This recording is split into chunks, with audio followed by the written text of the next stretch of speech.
Hello, dear friends. Welcome to the official YouTube channel of the Home Academy.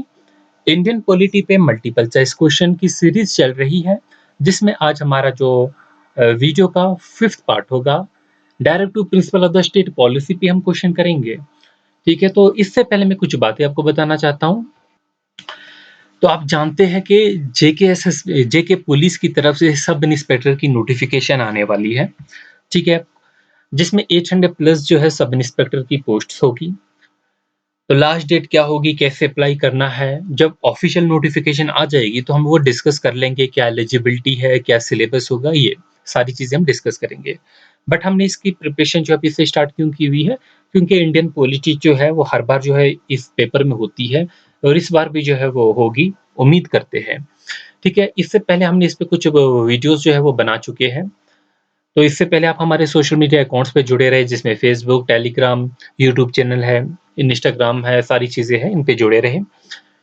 पहला part हमने Indian polity पे जो है upload किया, जिसमें हमने इंपॉर्टेंट मल्टीपल चॉइस क्वेश्चन जो है इंडियन पॉलिटी से स्टार्ट किया, जिसमें हमने कॉन्स्टिट्यूशन पे जो है वो कवर किया। फिर हमने सेकंड पार्ट में कुछ और चीज़ें देखी इसमें, जिसमें प्रेम्बल के बारे में पढ़ा। थर्ड वीडियो में हमने जो है ये फंडामेंटल ड्यूटी राइट्स के बारे में पढ़ा। अब देखिए, यही जो है कॉमन सिलेबस है। इसमें असिस्टेंट कंपाइलर के एग्जामिनेशन में भी ये सिलेबस है और आप में भी यही सिलेबस होगा। तो इसके लिए हम कंबाइन वीडियोस जो बना रहे हैं, जो कॉमन टॉपिक्स है उस पर लिख दिएंगे बाहर कंबाइन। तो इसके बाद हमने जो है अगली वीडियो में हमने फंडामेंटल ड्यूटीज पे जो है वो चीज़ें उस पर मल्टीपल चॉइस क्वेश्चन किए। तो आज जो हम करेंगे वो आपके direct to principle of the state policy पे करेंगे। तो स्टार्ट करते हैं आज के हम पहले क्वेश्चन से। पहला क्वेश्चन आपके सामने है, आपकी स्क्रीन पे है। पहला क्वेश्चन आप जरूर जज करेंगे। हम हर वीडियो में 15-15 क्वेश्चन करते हैं। आप लास्ट पे ये बताएंगे कि आपके कितने क्वेश्चन जो है वो करेक्ट हुआ है। पहला क्वेश्चन है, the purpose of the direct to principle of the state policy is to. क्या पर्पस होता है direct to principle of the state policy का? ऑप्शन 1 है, check the use of the arbitrary powers by the government. Option 2 है, implement the Gandhiji's idea for decentralized state. Option C है, lay down the positive instruction which would guide the state policy at all level. तो सही answer आपका यही होगा। देखिए, direct to principle of the state policy पे हमने जो है वीडियोस अपलोड की है। आज सिर्फ मल्टीपल चॉइस क्वेश्चन की सीरीज है, बट आपको मैं थोड़ा सा आइडिया दे देता हूँ कि क्या नीड थी, क्या ज़रूरत थी हमें direct to principle of the state policies की लाने की, और ये क्या चीज़ होती है, थोड़ा सा आइडिया मैं दे देता हूँ। देखिए, जब इंडिपेंडेंस हुई थी, आज़ादी हुई थी, जो सोशल एंड इकोनॉमिक कंडीशन थी हमारी कंट्री की, इसका बहुत बुरा हाल था। एक तो इकोनॉमिक कंडीशन बहुत बुरी थी लोगों की, सोशल कंडीशन भी बहुत बुरी थी। तो जो हमारा जो आइन बनाने वाले थे, हमारे कॉन्स्टिट्यूशन जो मेकर थे, वो इस बात से जो है वो अवेयर थे कि जो कंडीशन है, पिटिएबल कंडीशन जो थी लोगों की।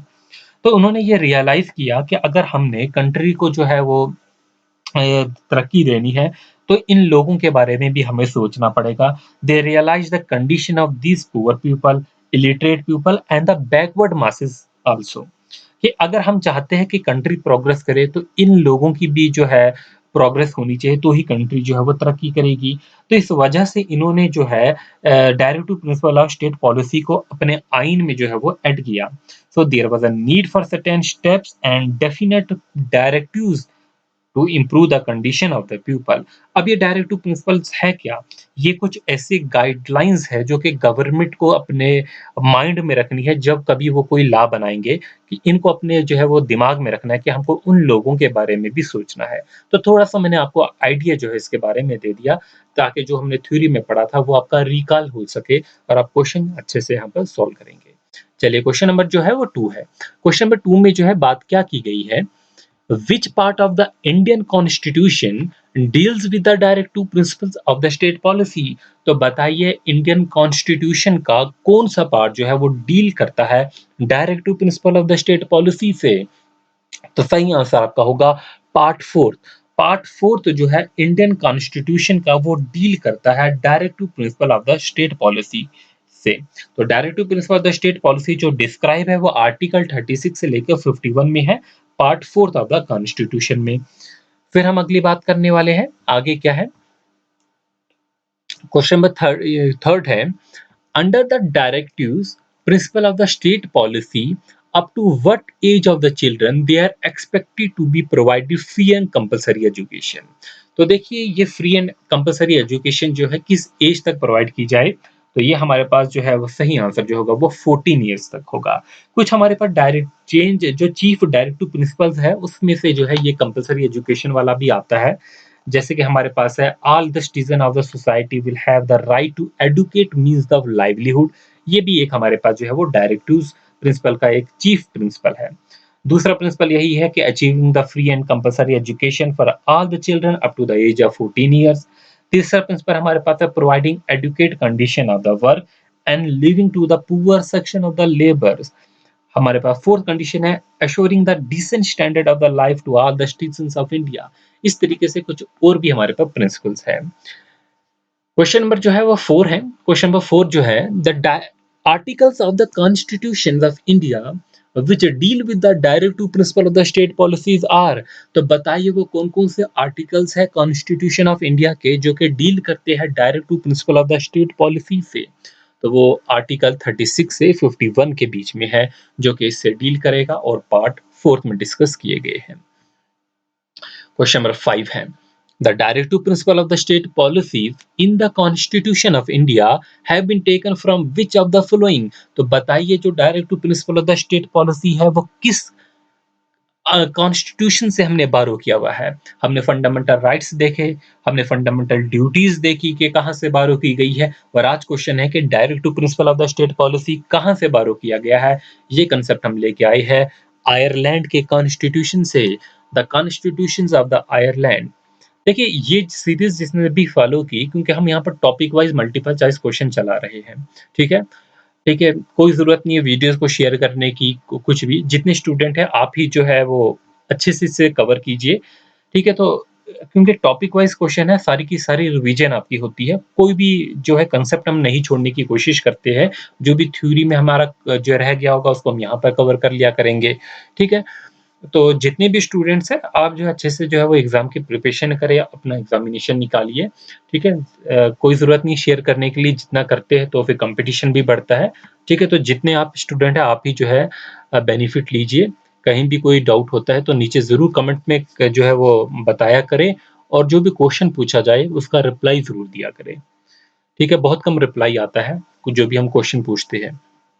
क्वेश्चन नंबर 7 है the purpose of the inclusion of the directive principle of the state policy in the Indian constitution is to establish. तो बताइए जो पर्पस था कि हम directive principle of the state policy को अपने आइन में जो है वो ऐड करेंगे, तो ये क्या पर्पस था। तो मैंने आपको पहले ही बताया, जो सोशल कंडीशन थी लोगों की फ्रीडम के बाद, इंडियन इंडिपेंडेंस के बाद, और जो इकोनॉमिक कंडीशन थी वो उसकी उसकी जो है कंडीशन बहुत ही खराब थी। तो यही वजह था कि हम सोशल एंड इकोनॉमिक जो है वो डेमोक्रेसी जो था, यही इसका मेन मकसद था, ताकि लोगों की जो है सोशल कंडीशन, इकोनॉमिक कंडीशन बेहतर हो सके। फिर बात करते हैं Panchayati Raj system in India is laid down under. तो जो पंचायती राज सिस्टम जो है इंडिया में जो है ये एस्टेब्लिश किया गया, तो ये भी जो है इसी के बेसिस पे था, directive principle of the state policies की। बेसिकली ये गांधीयन प्रिंसिपल में ही आता है, ठीक है। तो ये हमारे डायरेक्टिव्स थे जिनको जो है गवर्नमेंट ने जो है इन डायरेक्टिव्स को मद्देनजर रखा, और जो है इन्हें जो है एक पंचायती राज सिस्टम जो है वो एस्टेब्लिश किया। क्वेश्चन नंबर 9 है which of the following is not included in the directive principles of the state policy। तो बताइए directive principle of the state policy में इनमें से किस चीज को जो है वो इंक्लूड नहीं किया गया है। पहली बात, prohibition of liquor, right to work, equal wages for equal work, and right to information. तो राइट टू इंफॉर्मेशन को तो इसमें एस्टेब्लिश नहीं किया गया था। राइट टू इंफॉर्मेशन यानी कि आरटीआई, ये तो जो है 2000 के बाद की बात है, ठीक है। तो ये और हमारे डायरेक्टिव प्रिंसिपल जो है वो कब बने हैं, जब हमारा ओरिजिनल कॉन्स्टिट्यूशन बना है तभी इनको भी ऐड कर दिया गया है।